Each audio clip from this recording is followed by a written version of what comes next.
가장 큰 개혁 대상이면서 또 자기들 좀 뭐라 하면 빠돌이들이 옆에 나서서 이 정치 혐오를 조성한다고 또 뭐라 그럽니다. 자, 대통령 직선제 하에 국회에서 총선으로 뽑혔으면서 마음은 이원 집정부제 개헌을 향해 가고 있습니다. 사드 배치에 대해서 진실이 뭔가는 관심이 없고 내가 몸담고 있는 당이 어떤 입장을 요구한다. 거기에 따라서 움직이고 있습니다. 어제 유튜버 댓글에요. 황소당이 새누리당이 백서를 잘 만들어야 된다. 이래 주장을 많이 하셨으니까 새누리당 백서 부분에 대해서 어떻게 생각하냐 한마디 해달라 그러는데요. 저는 친박이고 진박이고 비박이고 친이고 신물이나니까요. 저보고 새누리당 안의 일에 대해서 제가 하면 하지 이래라 저래라 하지 마시길 바랍니다. 솔직히 말하면 말을 하기도 싫고요. 솔직하게 둘 다 달아놓으면 똑같을 정도로 무게가 안 나가는 집단들인데요. 그것들을 이야기를 해서 뭐 하겠습니까? 다만 내가 백서를 만들어라 한 거는요. 노선을 수정해라 라고 백서를 만들어라 한 겁니다. 친박 비박이 싸워서 뭐 개파 싸움 저것들 말대로 불통, 자만, 무능, 공간부재, 진정성 부재, 선거구도 때문에 졌다고 생각하십니까? 진정성이 뭡니까? 요즘 대한민국에는요 투감은 진정성입니다. 개나 소나 다 진정성 갖다 붙입니다. 여러분 진정성의 정의가 뭡니까? 정치하는 사람의 진정성이 뭡니까? 솔직히 수단과 방법을 다리지 않고 배지를 다시 달자, 정치 생명 길게 가자, 그게 정치하는 사람은 진정성 아니에요. 자, 개파 갈등은 그러면 뭐 더민주는 없었습니까? 야당은 없었어요? 분당까지 됐는데 무슨 소리를 합니까? 불통, 더민주는 불통이 잘 됐습니까? 안철수당은 불통이 없습니까? 소통이 잘 됩니까? 자만 무능요? 새누리당이 자만하고 무능한 지가 하루 이틀 된 일입니까? 갑자기 지게. 공감 부재요? 언제 그 사람들하고 국민들하고의 관계에서 공감을 느낄 만한 거리가 있었습니까? 진정성은 원래부터 없었고요. 선거구도 지금처럼 좋았던 때가 없죠. 7개의 원인 진단 다 틀렸습니다. 민주당은요 2012년 대선에 지고 백서를 만들었는데 비대위에서 한마디로 국민의 정서와 동떨어진 이념에 쓸데없이 몰두해왔다. 국민들은 그렇게 생각하지 않는데 우리는 자그마한 걸 마치 북한과 관련되는 이런 문제라든지 이념에 관련되는데 목을 메고 살았다. 또 국민보다도 훨씬 더 교조주의적으로 강성을 갖다가 일관했고 나만 옳고 남은 다 틀리다고 생각을 했다. 이런 식으로 조목조목 정말로 잘 지적했더만요. 제가 지적해도 더 잘 지적 못할 정도로 지적을 했었습니다. 하지만은 실천은 안 하고 백서만 만들고 끝났죠. 그래도 거기는 백서라도 제대로 만들었는데요. 이놈의 당은 백서 만든 꼬라지 보면 적어도 모르는 일을 교수 한 명한테 맡겨서 일반 국민들 보고 뭐 이야기하라 그러면 그 사람들이 이야기를 하겠습니까? 자, 뭐 박통이니 김무성이니 솔직히 뭐 이한군이 다 골고루 결과가 잘못되는데 이바지 했지요. 제가 여기서 김무성이가 도장내은 해서 졌다 이렇게 말하면 들으시는 분들 속 편하겠습니까? 김무성이 엄청 잘못했죠. 있을 수 없는 짓을 했죠. 근데 정말 김무성이 때문에 졌다고 보십니까? 유승민이 때문에 졌다고 보십니까? 그러는 분은요 오늘 좀 한번 고민을 해보십시오. 나도 빠돌이가 아닌가. 솔직히 말하면 못바를 보고 비판을 하면요 박봐도 비판받아야 되고 예? 무대봐도 비판받아야 됩니다. 내가 볼 때 50보 100보입니다. 자, 여태까지 박통이 하는 모든 일은 전지전능해서 올마이티해서 다 잘 통할 거라고 생각했던 분이 요즘은 왜 안 통하는지 고민 좀 안 해보십니까? 왜 졌냐? 20, 30대가요 10% 한 8%씩 투표를 더 했습니다. 옛날보다. 왜 사람들이 표를 이렇게 던졌을까? 누구한테 던졌을까? 야당한테 던졌지 새누리당에 던졌겠어요? 솔직히 50대, 60대, 70대 나이 든 사람 중에 투표 안 한 비율은 1.56%밖에 안 됩니다. 줄어든 거는. 여권 지지자들이 환멸을 느껴서 안 갔다라는 것은 극히 부분이고요. 야당 지지 성향을 가진 20, 30대가 대거 투표에 참가했다는 것은 진실입니다. 핵심적인 내용입니다. 왜 그러냐? 새누리당이 국민 전반적인 정서에 걸맞게 당의 노선을 수정하지 못했다는 겁니다. 기득권 가진 자 재벌들의 구미에 맞는 일들만 해왔고 한마디로 서민들이나 젊은 층을 위한 어떤 이 일들을 못했다는 겁니다. 선거 때는요 한마디로 기득권을 위해서 노력해놓고 이제 와가지고 그분이 김무성 대표 말 좀 비겁하다 봅니다. 그분이 뭐니 하면서 중도로 가야 된다. 선거만 없을 때는 그 소리 합니다. 그분은 자기가 당권 잡으면 또 기득권을 위해서 일합니다. 김무성 대표뿐만 아니라 다 그렇다는 이야기입니다. 친박이 뭐 별반 다릅니까? 진박 마케팅을 한 사람은 기득권의 대리인이다. 저는 그렇게 생각합니다. 박근혜 정부가 처음에는 안 그랬는데 가면 갈수록 기득권 지향적으로 간 부분에 그분의 역할이 컸다고 봅니다. 자, 그래서 노선이나 방향을 근본적으로 잘못 잡았다는 겁니다. 두 번째는 상황식 공천과 관련돼서 작년 9월부터 이야기를 했으면 충분한 시간이 있을 때 유령 당원이 난무하는 당에 뭔 놈의 상향식 갱선이냐고 제대로 정리를 했어야지. 마지막에 이완구 투입해서 어설프게 정리하다 보니까 그렇게 된 거 아닙니까? 그리고 상향식 공천이라는 것이 결국 경선을 해도 80% 이상 이긴 거 현역이 그대로 해먹자는 이야기 아니었습니까? 근데 그게 그런 것이다 라고 공개적으로 왜 문제 제기를 못했습니까? 또요, 녹친이 살생분이 도장런이 이런 일이 벌어졌을 때 왜 뿌리를 못 뽑았습니까?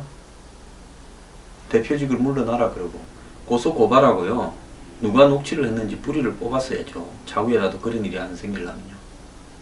자, 그리고 유승민 문제에 있어서 뭐가 잘못된 것인지 명확하게 끝을 봤어야죠. 총선 때 이왕에 그 난리까지 칠 것 같았으면 총선 이후에라도요. 한번 보십시오. 총선 때 그 난리 쳐놓고는 거의 당선 보장을 앉아서 시켜주다시피 하고 그 다음에 총선 뒤에 당에 들어오도록 한마디로 다들 일조했고 난리가 날 때 죽일 때 다들이만 박수 쳤지 않습니까? 예? 복당 신고식에서. 그 다음에 또 어땠습니까?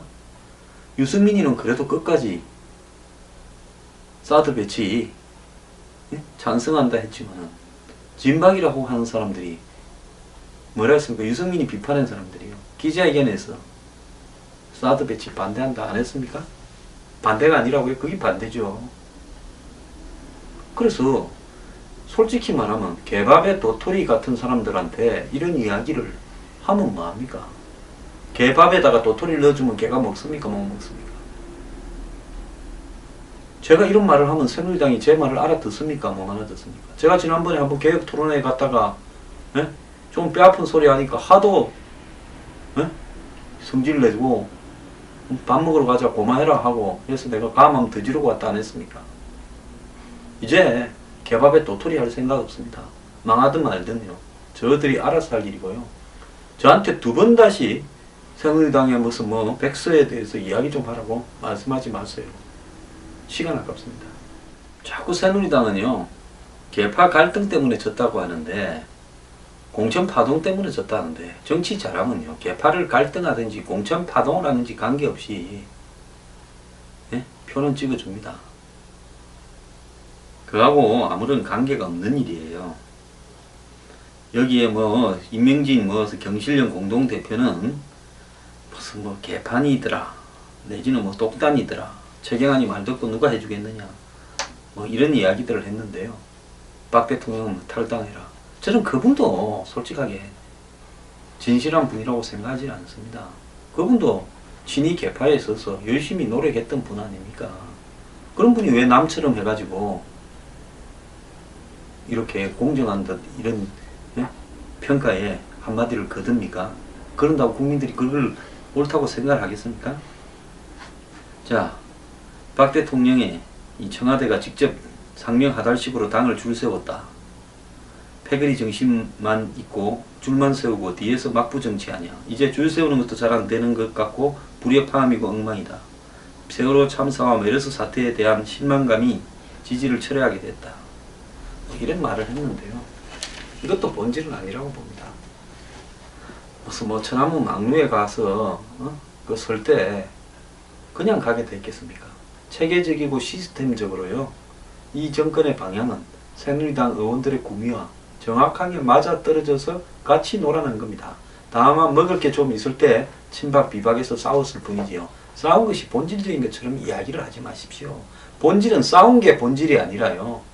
한마디로 기득권 지향적으로 서민 대중들을 배신했다는 것이 본질입니다.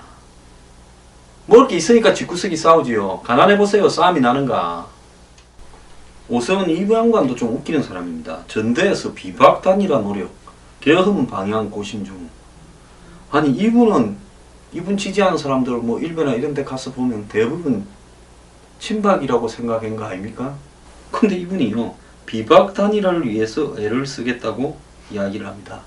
이분이 이런 거는 왜 그런가 내 짐작이 좀 되는데요. 반기문을 친박 핵심들이 밀고 이원집정부제로 개헌한다니까 아마 자기는 둘러리였다 이렇게 생각을 해가지고 빼딱해진 것 같습니다. 이분은요, 내가 앞으로 어떤 스탠스를 취할지 보면 알 것이다. 지금까지 특정 계파에 기울어진 언행을 한 적이 없다고, 당신은 친박에서 밀어주는 대권 주자라고 우리가 알고 있는데 왜 비박 단일화를 한다는 거냐, 전당대회에 이야기하니까 이렇게 답을 냈습니다. 이분도 갈아탔습니다. 문제는 뭔가 하면 나 갈아타겠다고 하고 갈아타면 되는데요. 지금까지 정치를 다시 복귀하려고 하면서 친박인 것처럼 하고는 이제 와서 나는 개파하고는 관계없다고 합니다. 이분도 뻔뻔하네요. 정세균 의장이요, 의원 특권 내려놓기 추진위를 시동을 걸었다는데 15명의 외부인으로 의원 특권을 내려놓겠다라는 이런 그 위원회를 갖다가 추진위원회를 구성했다고 합니다. 그래서 그 구성위원회 성원에 보면 조금 이분이 야당 출신이라서 그런가 뭐 그런지 모르겠지만은 이 김옥이 그 다음에 성한용 이런 손혁재 이런 야권 성향의 인물의 이름이 좀 보이고요. 홍진표 해가지고 뉴라이트 이런 사람도 좀 보이네요. 그래서 여기에서 과연 의원 특권을 갖다가 어떻게 내려놓을 건지 저는 제대로 의논이 될 수 있을까 의문입니다. 정의원이 위원 4명을 위촉하고 위원이 15명인데 새누리당이 넷, 더민주가 넷, 국민의당이 둘, 정의당이 1명을 추천했다고 합니다. 자, 이 추진위는 국회의원에 부여된 특권을 검토해 존속과 폐지 수정으로 이렇게 결정을 할 거라고 하는데요. 자, 최대한 독립성을 보장하고 있다는데 제가 딱 하나만 이야기할게요. 각 정당이 보좌관, 비서관 월급 떼먹은 사람 놈들이랍시다. 놈들을 다 색출해 내어서 이렇게 하지 않으면 국회의장 직권으로 조사하겠다. 이거 하나 넣는가 하는가 하고요. 그 다음에 친인척, 뭐 품앗이, 지역유지, 그 다음에 정당의 최고위 인사 등이 부탁을 해서 이렇게 보좌관을 쓰는 것, 이런 것들을 갖다가 이 하는 사람을 명단을 발표하겠다. 그리고 다음에 이런 사람들은 공천 주면 안 된다. 이렇게 하는 거 넣는가 하는 거 하고요. 하나는 출판 기념회 폐지하는 거 넣는가 하는 거 하고, 의원회의 입출금과 사용 내역을 다 공개하겠다. 이 4가지만 넣어주면요, 국회에 월급 한 3, 4천만 원 받아가도 마련하겠습니다. 그거 하는가 안 하는가 한번 보겠습니다. 그 외에 다 사기입니다.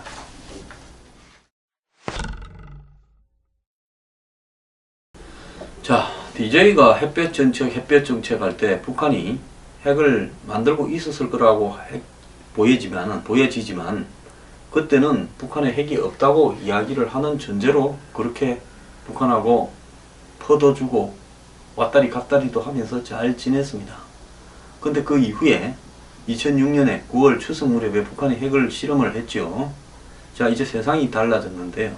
아직도 DJ의 햇볕 정책 때문에 사드 배치가 문제가 되는 것처럼 박지원 비대위원장은 이야기를 합니다. 며칠 전 국회 토론회에서요, 사드 배치 긴급 토론회에서 더민주당을 향해서 사드 배치가 결정되자 아무것도 결정하지 않겠다라는 전략적 모성을 2주 동안 유지하면서 침묵하고 있다라고 비판을 했고요. 그 다음에 이 책임 있는 공당이 햇볕 정책을 계승 발전시키겠다는 공당이 이런 태도를 보이는 것은 문제 해결에 도움이 안 된다는 겁니다. 더민주에 묻는다. 사드 배치에 반대하느냐 찬성하느냐. 저는 박지원에게 묻고 싶습니다. 당신은 북한의 핵과 미사일이 실용화되는 것에 찬성하느냐 반대하느냐. 저들은 온갖 기술이 실용화되어서 핵과 미사일 기술이 언제든 동서남북에서 우리를 쏠 수 있는데 그래도 당신은 사드를 배치하지 말고 그냥 먼저 맞고 죽자라고 하는데 찬성하느냐 반대하느냐. 이것도 묻고 싶고요. 마지막으로는요. 햇볕 정책은 결국 사드 배치하지 않고 미사일 방어 들어가지 않고 전시작전권 넘겨받고 주한미군 철수시키고 북한하고 미국이 평화협정을 체결하는 것을 의미하느냐 아니냐에 대해서 박지원 비대위원장 답 좀 해보기 바랍니다.